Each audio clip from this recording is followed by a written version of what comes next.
All right, Mets fans. Well, the season just continues to go horribly. What can I say? Dropped another series to the Nationals after losing today. Started off great, got terrible in game two. And then today we had chances, just couldn't come through. And the misery just continues for this team.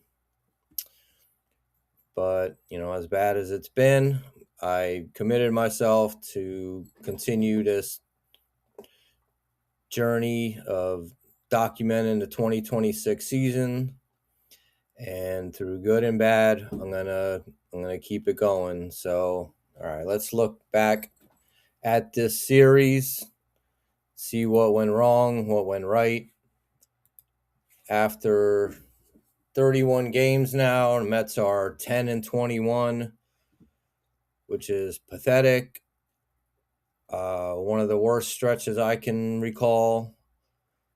I mean, there's been a lot of them, but considering expectations for this team, this is just completely unacceptable. And it's not even a matter of away or home, of being away or at home. We're just not getting the job done.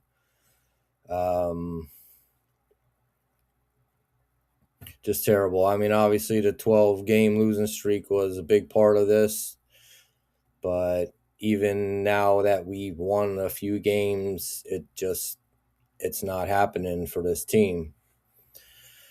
So, okay, game one started out pretty good for us. Clay Holmes came out, shut out the Nationals in the first inning, 1-2-3 inning. Bichette came up, led off the first with a home run, and it seemed like we were rolling. I mean, that was, a good start. Good to see Bichette, swinging the bat well. Holmes continued to cruise. We went into the fourth inning and scored 7 runs, which is like a week's worth of runs to this team. We had the bases loaded to start off, and then Semien hit one to the third baseman. He may have been able to turn a double play that could have ended the inning there, but the ball went under his glove. 2 runs scored on that one. Benj came up as the next batter. He hit a single, which scored Semien as well as Beatty, who had also walked. Then after that, Mauricio singled. We had first and third with Bichette coming up. Sac fly scored Benj. And then Soto came up and hit a 2-run home run to finish off the scoring in that inning. After that, we were up 8-0. Holmes cruised the rest of the way. Got a little help to finish the game with Myers coming on for 2 innings, and then Kimbrel closed it out, striking out the side in the 9th. We won 8-0. Okay, that is just amazing. I was watching the game; it was so relaxing. At this point, I'm just looking to enjoy any win of any type, no matter how ugly it may be. But that was just what was needed. Cakewalk to the finish. Even got Kimbrel come in and redeem himself for the previous outing he had, where he gave up a bunch of base runners, came out, struck out the side. I mean, obviously the Nationals kind of gave up at that point, just being down so many runs, but it was good to see him redeem himself. If he could provide us anything for the remainder of the season, that would be a good find for us. He's nearing the end of his career, but seems to still have a little bit of life. So yeah, we won 8-0. Take the first game of the series. Holmes looked great. On to game 2.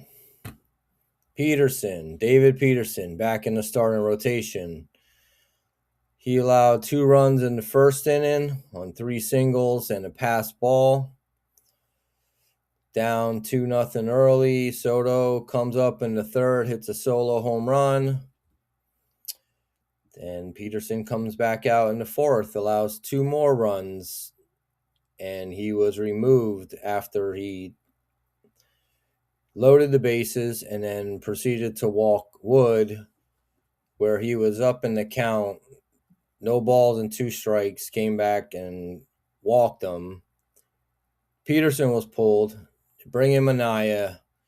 He hits the first batter. Bases are still loaded, so the run scores. And then next batter, grand slam, just like that, down 9-1. Nationals tacked on a couple more runs throughout the game. We were able to get one back on a Melendez RBI, but 14-2. What a way to keep the momentum going. I mean, that was just disgusting, embarrassing, every negative word you could think of. Peterson's final line was 3 2/3 innings, allowing 7 runs on 5 hits and 3 walks. He did have 5 strikeouts. Manaea came in, threw gas on the fire, 2 2/3 innings, allowing 6 runs on 7 hits and 2 walks. And then Carl Edwards Jr., he finished off the game. I mean, at that point, it was over. We just needed to kind of waste an arm there. So Edwards got the call. He did okay considering compared to the rest of the guys. 2 2/3 innings, only allowed a home run. He actually had 6 Ks, and then he was designated for assignment just due to continuing to need help in the bullpen and bring in fresh arms. I don't think it was really due to his effort because he had pitched pretty well in his prior outing, but we just need to keep restocking with these arms. If our starter's not going to go give us length, and then when they do, they suck as well. And then Manaea, who knows what his deal is, I'm sure they would love for him to win his starting rotation spot back, but he's just not doing anything and looks terrible. I mean, if nothing else, it's going to give us a couple more lefties in the pen if these guys can't hold down a spot. So that was a disaster. Go on to game 3. Day game on a Thursday, trying to take the series, just put that game 2 behind us with a win. Wouldn't really matter too much. But Soto hit one deep, was actually over the fence, but Wood's tall ass jumped up and robbed him of a home run. So that sucked. And then Peralta pitching for us today. He had a runner on. Ball was hit back to him. Tried to throw it to first base after fumbling a bit. Threw it away. The runner scored. Then he allowed an RBI single to score the runner who had reached on an error. So we're down 2-0 at that point. Then he comes out, gives up a leadoff double and another hit to score the guy from second. And we're down 3-0 just like that. I believe it was in the, let me just go back. It seems like, come on.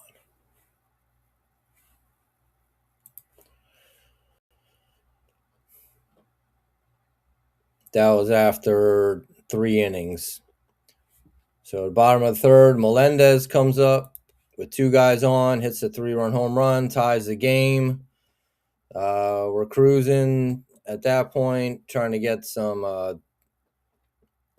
tack on or get the lead at that point. Soto walk and then a Vientos RBI double gave us a lead in the 6th inning.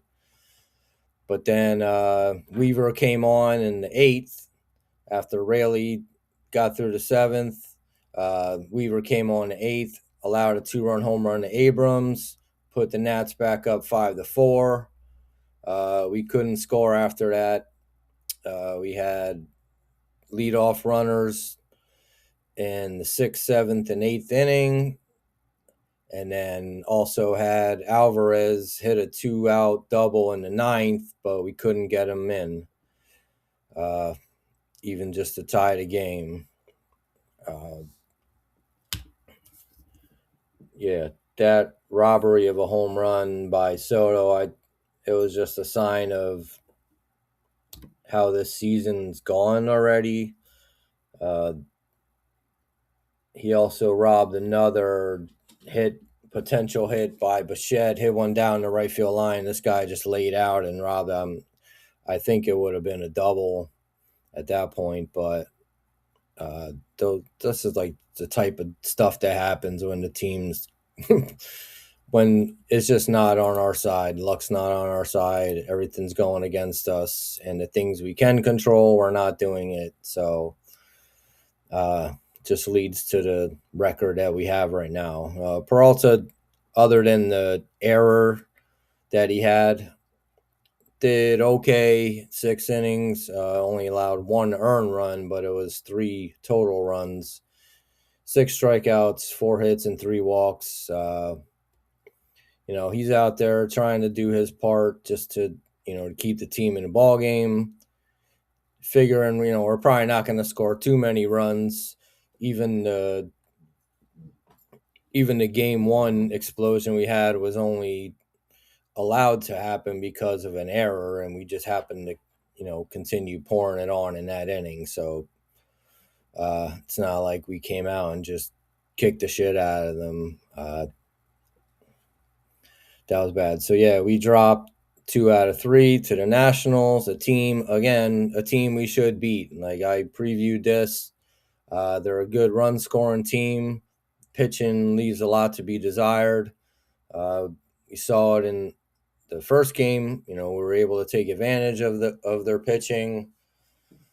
Second game, didn't do enough to keep up, and then our pitching let us down, and the game was basically over after their big inning. And then in game 3, it was a more of a conventional ball game, but we just couldn't get the hits where we had the guys on base. And like I said, we had leadoff runners in 6th, 7th, and 8th inning, and then we had the potential tying run on in the 9th in scoring position. Mauricio ended the game with a strikeout. So, yeah, that's how that one ended. So look at the series as a whole. Game 1, Mets won 8-0. Game 2, we lost 14-2. Game 3, 5-4. Now in the series, in losing effort, Soto did go 6 for 12 with 2 home runs and 2 doubles. So anyone that's saying he's a problem on the team or any of that nonsense, they're just hating on the Mets.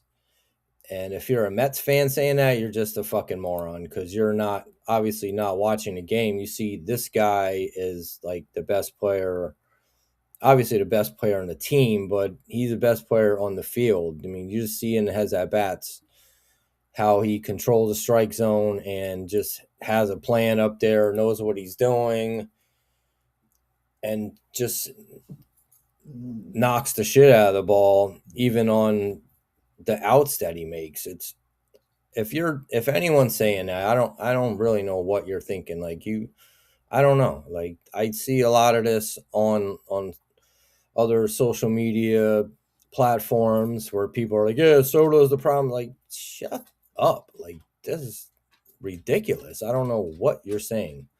Is the guy perfect? Of course not, but he's the entire offense right now, and it's not saying much because no one else is doing anything, but I mean, just ridiculous. So the Mets finished April at 7-19. Terrible month. It's over now. That's the last game of April. Taking a look at the standings after today's game. Phillies are still playing another one today, so they'll have another. They had to play a doubleheader, being rained out yesterday, but Braves remain atop at 22-10. They're 6.5 games against the Marlins, 7 ahead of the Nationals, 10 over the Phillies at the moment, and then Mets they're at 10-21, 11.5 games behind. Just horrible stuff. Like I said, a couple thoughts on the game as I touched on. Game 1, nice easy win. Just relaxing, no stress. Just, what you kind of hope for when tuning in to see a game. It's not going to happen often, but enjoy it when it does, especially this season if we get other games like that. Game 2, complete horror show. Peterson, terrible. Manaea, terrible. Peterson, I know he's done some good ththings for us, and Manaea as well has done good things for us. And looking back to the 2024 season, it's in the past now, but even while that was happening, I don't know. I don't get Peterson. This guy, to me, just looks like he almost regrets being a good baseball player, and like he doesn't want to do it. I maybe it's just his facial expressions or his body language. He puts up good results, not really so far this season, but man, he just doesn't look like he wants to be out there. I don't know what his deal is. I don't know. I don't want to get personal or anything, but I just don't get it. He talks confident in the interview, saying, yeah, he's gotten through it before when he's struggled, but like, does nothing stick really? Because it just seems to go in the same patterns. When things start not working out, he just goes in the tank, and you can see it in his body language. I don't understand it. Manaea is obviously not 100%. He's not throwing just with the velocity he was showing back in the 24 season. Obviously, we saw some of that last year. He had some, elbow chips going on and decided to play through it. That guy is just lost to me. I don't know. So that, to me, was the storyline of game 2. Those guys just, we can't have these pitchers allowing big innings with the way our offense is struggling right now and expect to win games or even keep them close. Game 3, same story you've been seeing, just struggle to get big hits. Obviously, some great defensive plays by Woods. Just, robbed a home run from Soto and then prevented Bichette from getting that double. But we had the lead, got it in the 6th with the Soto walk, and then we had runners on in the 7th and the 8th. I believe in the 7th it was a Benj leadoff single. He was bunted over to second. Eventually he got the 3rd and it was stranded there, and then the 8th inning, Soto hit one off the wall and it nearly went out. Couldn't get him home. Alvarez came up. He had a 2-out double, but got stranded on second. We just couldn't get the hits when we need it. Even in the game where we lost 14-2, we had base runners throughout the game. I think we had 10 hits in the game, and I know the one where Taylor came up and was just swinging through straight fastballs right down the middle, couldn't catch up. And he ended up having 2 hits in the game, but he just didn't get them where we needed. Obviously, it wouldn't have mattered as much because we weren't going to score 14 to catch him, but just, you never know how the momentum's going to change in the moment of a game if you get a big hit in a certain spot. But anyway, lost the series. Definitely, could have taken 2 out of 3. I would have forgotten all about that second game and put it behind us, but couldn't pull it out in the third game. So now what we see coming up next, we go. Obviously, April is over now. Get that shit in the past.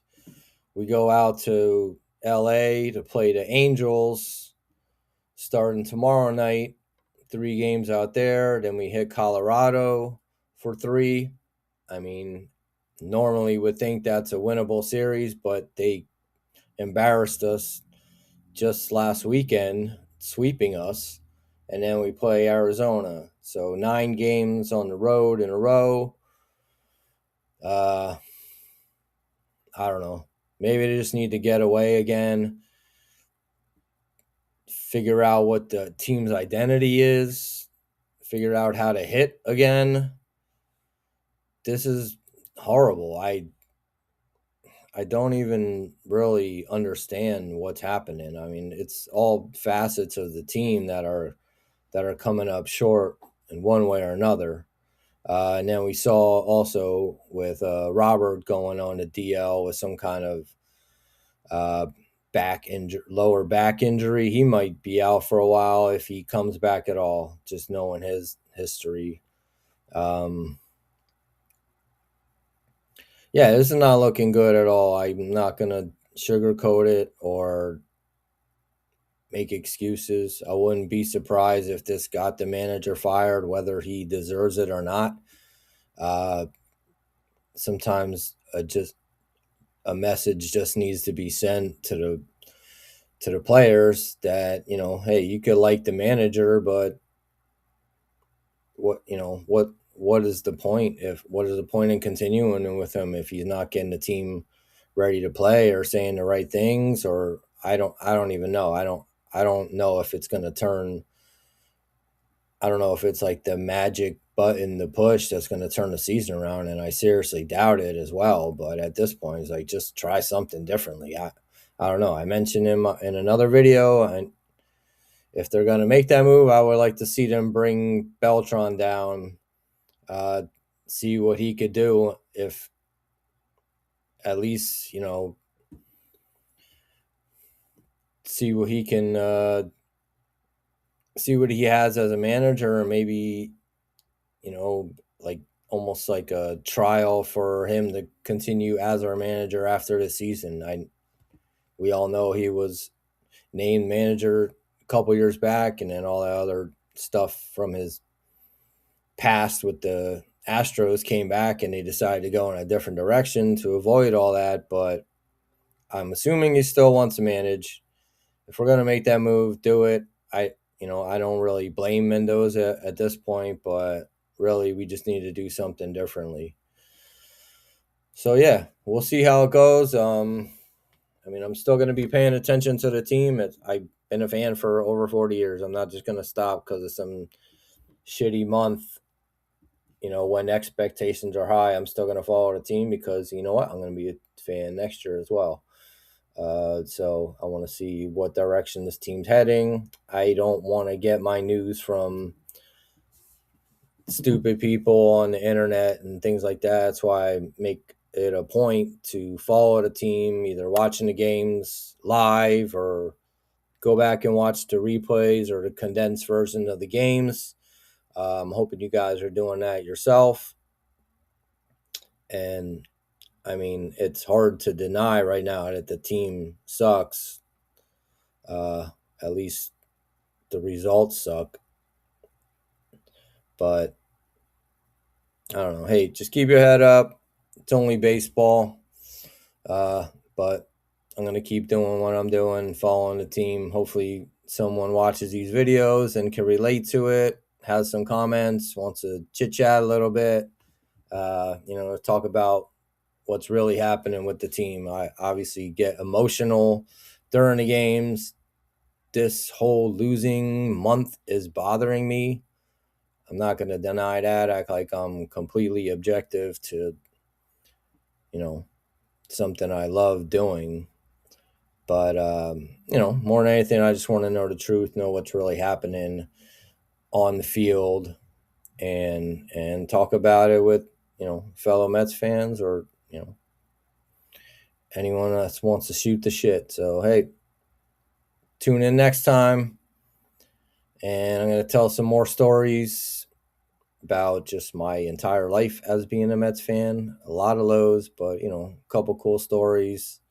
A couple other things I'm working on just to even distract myself from what's happening on the field right now. So, all right. Y'all have a good day. Hopefully, it's a good weekend. Let's go Mets.